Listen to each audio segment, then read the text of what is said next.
Սևանի թերակղզում մի մենավոր տապանակար կա խարսխով դրոշմված ու ռուսերեն փորագրված Սևանի նավագնացության կապիտան Գասպարյան Երվանդ Հովանեսի։ Ողջույն, ես Աննա Մարտիկյանն եմ։ Ծովահայերի եթերում այսօր ներկայացնելու ենք, թե ով էր հայազգի անվանի ծովահայը։ Նավապետ Երվանդ Գասպարյանը։ Ինչու եւ ինչպես եկավ Հայաստան։ Ինչ դեր ունեցավ Սևանի նավագնացության զարգացման գործում, հավակնոտ երազանքից մինչև պատմության էջեր կերտող իրականություն։ Նավապետի անցած ուղին կզրուցենք պատմական գիտությունների դոկտոր պրոֆեսոր Ամատունի Վիրաբյանի հետ։ Բարև ձեզ, պարոն Վիրաբյան։ Շնորհակալություն ծովահայերի տաղավարում հյուրընկալվելու համար։ Պարոն Վիրաբյան, ով էր Երվանդ Գասպարյանը։ Երվանդ Գասպարյանի հետ երկու առիթով եմ շփվել։ Ժամանակին ես մի գիրք եմ հրատարակել Հայաստանի, որի մեջ ներառել եմ ինչպես հայ առաքելական եկեղեցու, խորհրդային Հայաստանի եւ Հայաստանի Հանրապետության իշխանանշանները, պարգևները, եւ Երվանդ Գասպարյանը, քանի որ եղել է խորհրդային Հայաստանում առաջին մարդը, որ արժանացել է աշխատանքի հերոսի, անժամանակ կա նաեւ այդպիսի կոչում 1923 թվականին, շփվել եմ եւ վերջին մի քանի տարիների ընթացքում, նույնիսկ 10 տարի կարող եմ ասել, կազմել եմ մի բառարան, կենսագրական բառարան, որը մոտորերս լույս կընծայվի, ռուսերեն լեզվով է, մոտ 7000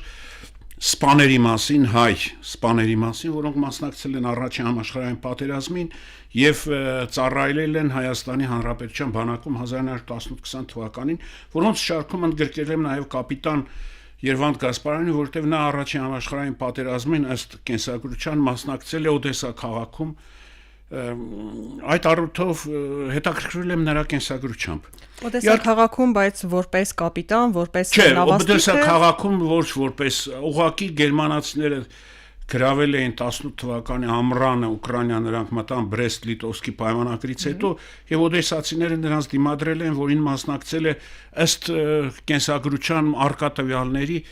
Երվանդ Գասպարյանը։ Ընդհանրապես Երվանդ Գասպարյանի կենսագրությունը կարելի է բաժանել երկու մասի։ Առաջին մասը ծննդից մինչև 1921 թվականը, որը պատված է մշուշոտ է, լեգենդներով, նույնիսկ միստիկայով է պատված, եւ 21 թվականից հետո, որը փաստագրված է ամեն օրվա նրա գործունեությունը փաստաթղթերով արկա են։ Առաջի կենսագրության առաջին շրջանի, որ անցնենք, ընթերցել են, որ նա ծնվել է Վրաստանի Որբի հայկական գյուղում։ Ես բավականին քաջատեղյակ եմ Անդրկովկասի վարչական բաժանումներին, Անդրկովկասի բոլոր բնակավայրերը առանց բացառությամբ կան 1909-10 թվականին հրատարակված Կովկասի օրացույցում Կավկասի կալենդար, որը մոտ 1000 էջից էր բաղկացած, եւ 17 թվականի վերջի հրատարակումը 17 թվականի այնտեղ այդպիսի գյուղ չկա, որոնել եմ Որբի, Օրբի, Գորբի, Մորբի, չկա այդպիսի գյուղ։ Երկրորդը գրված է, որ ավարտել է սեմինարիա, ոչ սեմինարիան լինում էր հոգևոր։ Մենք Հայաստանում ունեինք հայկական եկեղեցին ուներ մի քանի սեմինարիաներ, դա Ներսյան սեմինարիան էր, Արցախի Շուշիում գտնվող հոգևոր սեմինարիան, Նոր Նախճիվանում կար, Երևանում կար, նաև թեմական դպրոց էին կոչում։ Նրա անունը ես ոչ միտեղ չեմ գտել, անկեղծորեն ասած, սակայն գրված է, որ 16 տարեկան հասակում, իսկ նա ծնվել է 1872 թվականին, ավարտելուց հետո ընդունվել է Փոթիում ծովային դպրոց եւ ծովային դպրոցը այսպես ավարտելուց հետո ավստրիական Էմա նավով գնացել է նավագնացության Էմա, այո, M-M-A։ Տարբեր բաներ կային։ Տարբեր դրա համար ասում են իր առաջին նավը եղել է Զեփյուրը։ Չէ, Զեփյուրը արդեն Զիֆիրիս է եղել իրականում, չէ, Էման է եղել, հա, Էման է եղել, որով նա գնացել է առաջ անգամ Սև ծով, միջերկրական ծով, դուրս էր եկել Ատլանտյան օվկիանոս։ Բայց ոչ որպես կապիտան, այլ որպես նավաստիկ, հա։ Ոչ որպես կապիտան, հաջորդ տեղեկությունը որ կա, դա նաև որ նա այդ հունական Զիֆիրիս, որը նաև կարող է ձեր ասած անունը հայկականացվեց է, եղել է դրա կապիտանը եւ ինչով է հայտնի որ նա Կրետե կղզում թուրքական իշխանությունների դեմ Կրետեի կղզու ապստամբներին օգնել, ինչպես նա օգնել է իր ասելով հայ ֆիդայիններին, որի համար նրան Ստամբուլում, Կոստանդնուպոլսում ձերբակալել են։ Ուզում եի այդ մասին մի քիչ խոսենք։ Կրեթե կղզում հայ հայդուկներ որտեղից Չէ, հայ հայդուկները նա նկատի ունի քրիստոնյաներին Չէ, նա նկատի ունի հայ հայդուկները նկատի ունի Արևմտյան Հայաստանում եւ Թուրքիայի դեմ հայ հայդուկների պայքարը նկատի ունի։ Հայ հայդուկների պայքարը, ինչու՞, որտեղ ըստ այդ իմ ասած Լենգեդնով պատված կենսագրության նրան Կոստանդնուպոլսում ձերբակալում են եւ համարում են, որ նրան գնդակարելը դա շատ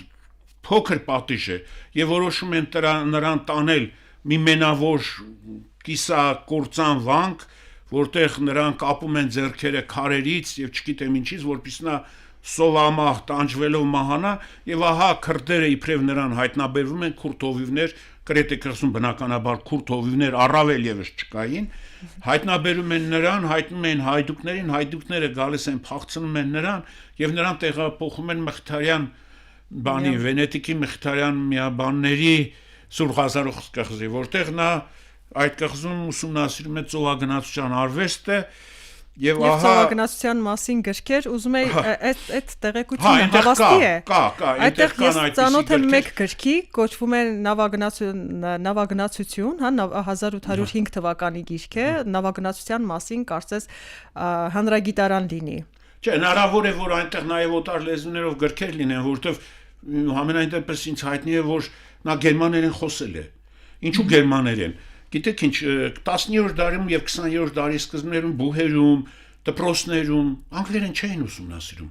Անգլերեն դեռ համաշխարհային ճանաչում չէր ստացվել եւ կար երկու լեզու։ Գերմաներեն դա գիտության լեզու էին, բոլորը գերմաներ էին սովորում, որտեղ գնում էին Գերմանիայում, Շվեյցարիայում եւս գերմաներեն։ Կրթություն բանում Ֆրանսիայի ներկայիս քաղաք Ստրասբուրգը, որ գերմանական քաղաք էր, այնտեղ էլ էին գնում սովորելու։ Գնում էին սովորելու այդ քաղաքներում, գերմաներեն պետք է սովորել։ Եվ ֆրանսերեն էին սովորում, որ միջազգային դիվանագիտական լեզուն դա ֆրանսերեն էր։ Հայաստանի կնքած բոլոր պայմանագրերը կնքված են եւ Ալեքսանդրապոլի, եւ Բաթումի, եւ Կարսի, եւ Մոսկվայի պայմանագրերը կնքված են ֆրանսերեն լեզվով։ Իհարկե մի քանիսը ունեն նաեւ Օսմաներեն համարժեքներ, որոնք ես չեմ կարող ասել համարժեք են թե ոչ, բայց մեզ նրանք հայտնի են ֆրանսերեն լեզվով այս 4 պայմանագրերը։ 4 պայմանագրեր։ Նա գերմաներեն իմացել է, հետագայում երբ որ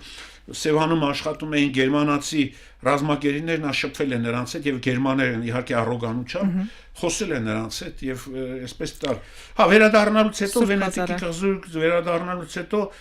իբրև նա ղեկավարել է Մանթաշովներին պատկանող կապիտան է եղել Բորժոմ շոգենավի վրա, իրոք այդպիսի նավ եղել է,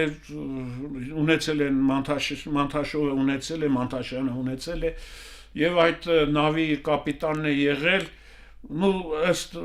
շատ մանրամասներ բնականաբար հայտնի չէ, այդ նավով ինչ են արել, ինչ են տեղափոխել եւ այլը, հա Սև ծովում է եղել առավել եւս այդ նավը Եվ ահա հաջորդ տեղեկությունը, որ նա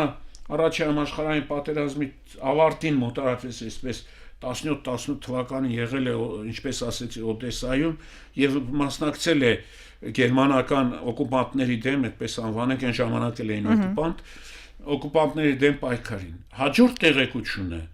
որ մենք արդեն կենսագրության երկրորդ մասը եւս անվանում, նրա Հայաստան այցելելն է։ Այստեղ արդեն ամեն ինչ օր-օրի կարող ենք ասել, նա որ օրը որ ամսին ինչ է արել, ինչով է զբաղվել եւ այստեղ նրան կարող են անվանել, որ նա եղել է ռահվիրան, առաջնամարտիկ, Սևանում ծովագնացությունը ստեղծվել է նրա կողմից։ Միջև այդտեղ գոյություն չեն ունեցել։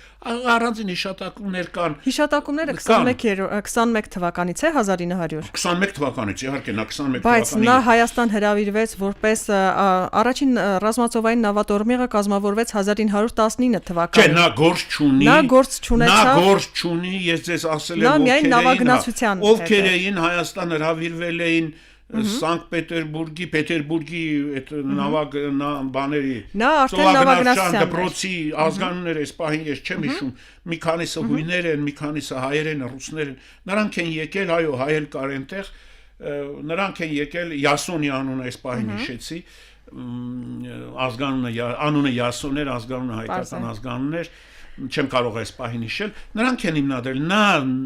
ռազմական նավագնացության աշոտ երկաթի հետ նա գործ չի ունեցել։ Նա գործ է ունեցել Քսյուշա, Նյուշա։ Այո, 21 թվականից, երբ եկել է Հայաստան եւ նրան առաջարկել են, որ սկսի եւ նրան հայտնել են, որ Երևանի կայարանում կա նախկին Քսյուշա Красавица թե ինչ։ Որոշ աղբյուրներում Քսյուշա է նշվում, որոշ աղբյուրներում Նյուշա, Սիստրիցա Նյուշա,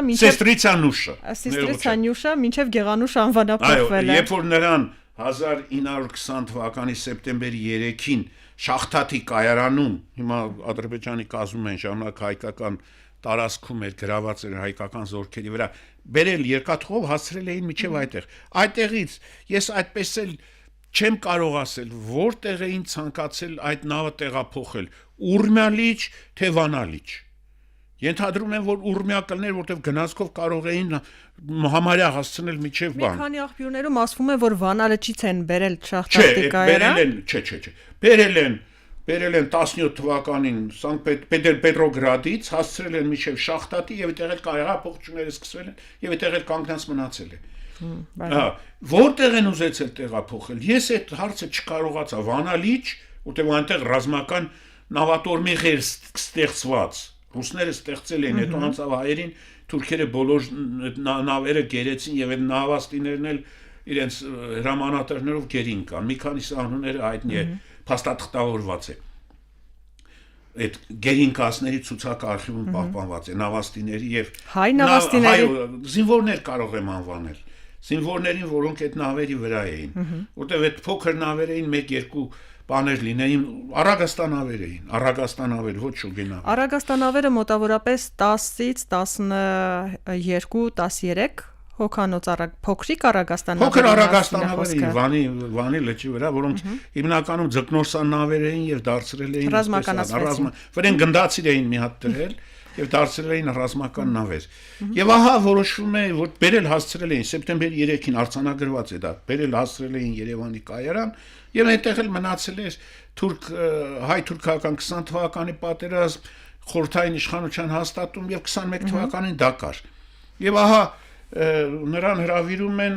այդ նավը բան տեղափոխելու համար Սևան։ Տեղափոխվել է 22 թվականին։ Այսինքն ուղիղ 100 տարի առաջ։ Այո, ուղիղ 100 տարի առաջ ամռանը 12 զույգ եզ լծած պատրաստել էին այսպես սայլ մեծ մի քանի զույգ ակներով, այդ 15 մետրանոց այդ նավը 10-ից 15 չափսերը չգիտեմ անկեղծորեն ասած, տեղադրել էին այդ բանի սայլի վրա եւ ահա այդ բաները 12 լույս եզներով Երևանից շարժվեց, հեշտ չէր, որտեվ գրունտ բաներով քարապատեր, ոչ թե սալապատ, այլ կլոր քարերով պատված այդ ճանապարհը, այդ ահա այդ սայլերով բարձրանում են եւ հեշտ չէր։ Եվ հետաքրքիր նայել, որ դա դարձել էր տեսարան մոտակա ամբողջ Երևանից սկսած մինչև Սևան հասները բաներ դարձել էր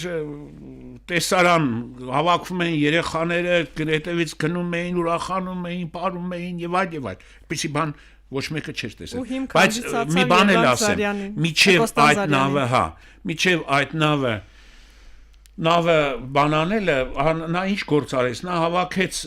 Սևանում մոտ 10-ից 15, 15-ից 20 ավելի ճիշտ, երիտասարդներ, պատանիներ, 15-ից 18 տարեկան, որոնց սկսեց ծովային գործ սովորեցնել։ Որ նավը հասնի այնտեղ, պատրաստ լինի արդեն, որպեսզի բան անձնակազմ լինի։ Այն ժամանակ Սևանի փոխարեն Ելենովկա գյուղեր, որտեղ հիմնականում մալականներ էին ապրում,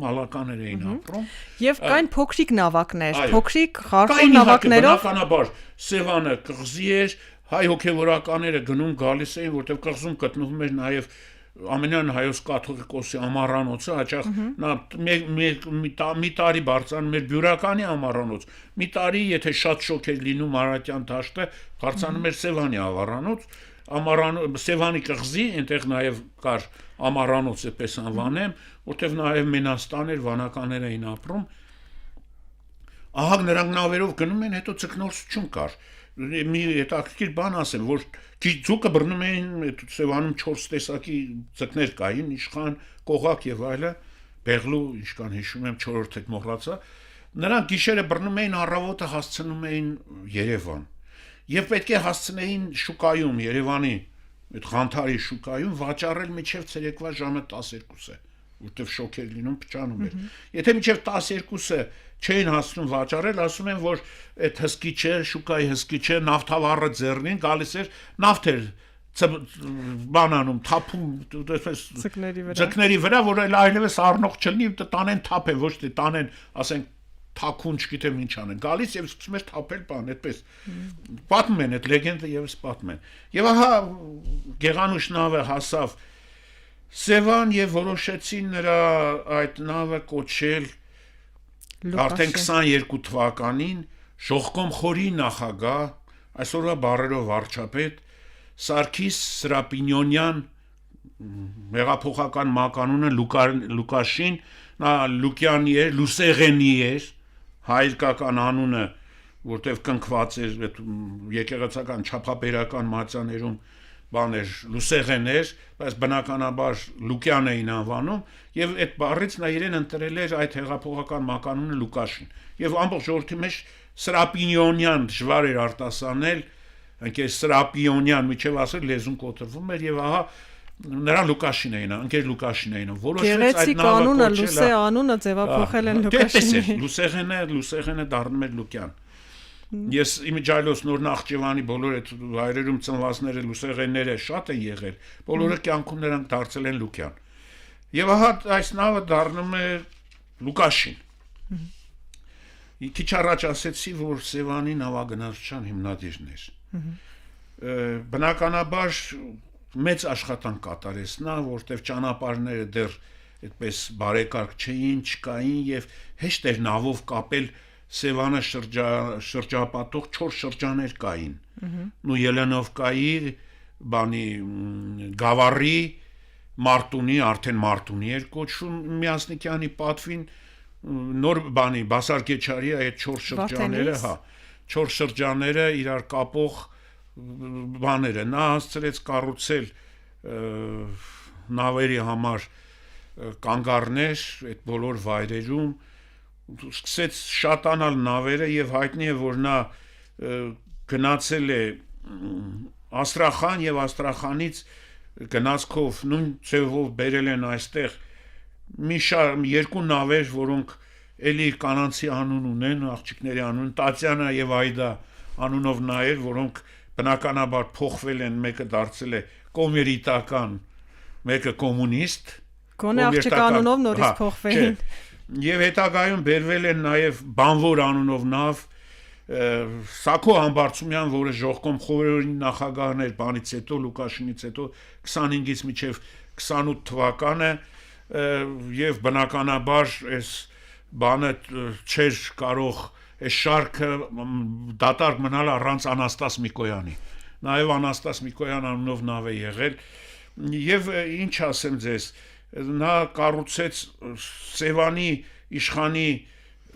արդյունաբերական որս սկսեց կազմակերպել եւ կառուցվեց պահածոների գործարան, այդ ծկների ոչ միայն բերել Երևանում վաճառել, նաեւ պահածոնացնել։ Շնորհիվ Երվանդ Գասպարյանի նա կառուցեց նաեւ այդ անձնակազմի համար Սևանի այդ նավագնացության համար, ասենք ֆերմաներ, որտեղ պահում էին անասուններ եւ կատնեղեն, միս եւ այլն։ Խոսքով նա ստեղծեց Սևանի կայանը, հայտնի որ հետագայում դարձավ գիտական հիմնարկություն, Սևանի կայանը, որտեղ ուսումնասիրություն էր կատարվում բաների հետ կապված, ձկնաբուծության հետ, մթնոլորտի հետ, Սևանի ջրերի հետ եւ այլն եւ այլն։ Եվ ինչքան ժամանակ ունենք։ Մեր ժամանակը մոտեցավ ավարտին, մի լեգենդ էլ պատմեմ, այդ լեգենդը կապված է բանի կապված է Ադրբեջանի հետ, Ադրբեջանի այդ ժամանակ ղեկավարն էր Բաղիրովը, որը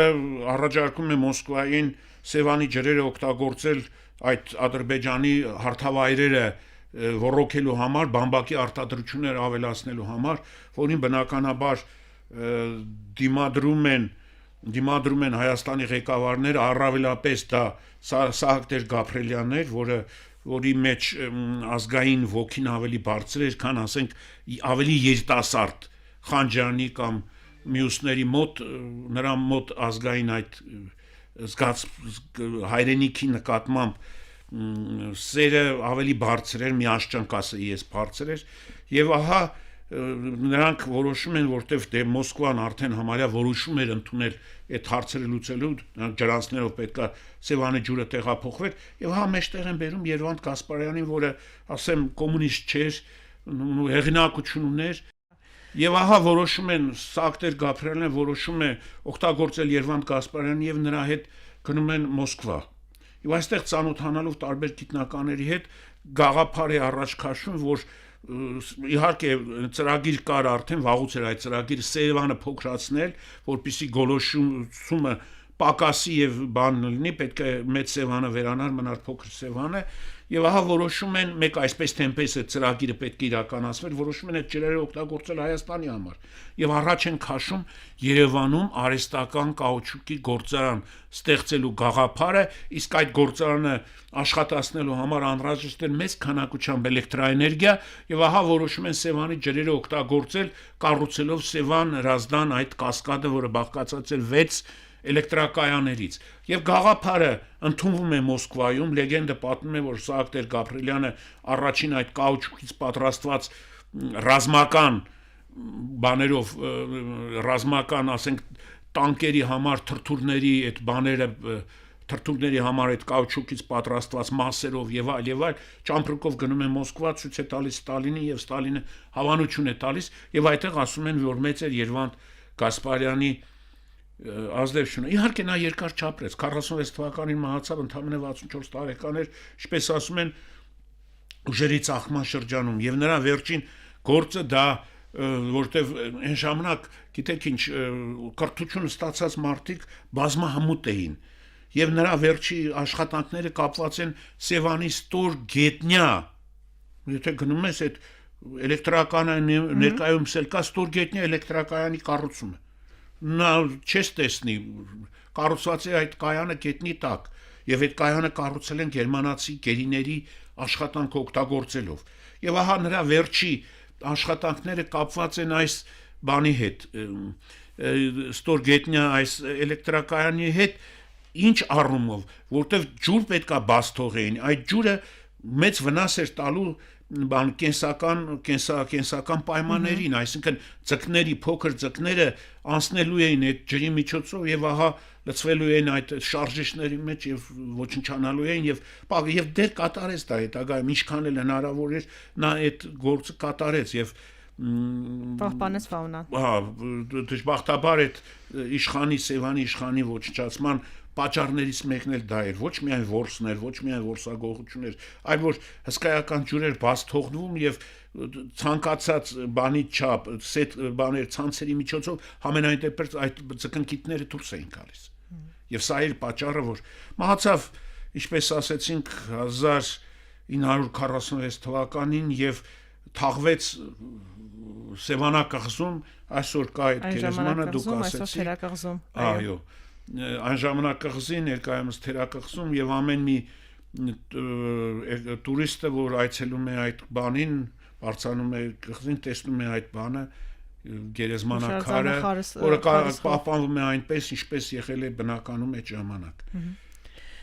Շնորհակալություն։ Հարգելի հետևորդ եւ ռադիոլսող, հիշեցնեմ, որ ծովահայերի հյուրն էր պատմական գիտությունների դոկտոր պրոֆեսոր Ամատունի Վիրաբյանը, ձեզ հետ էր Աննա Մարտիկյանը։ Մնացեք խաղաղությամբ։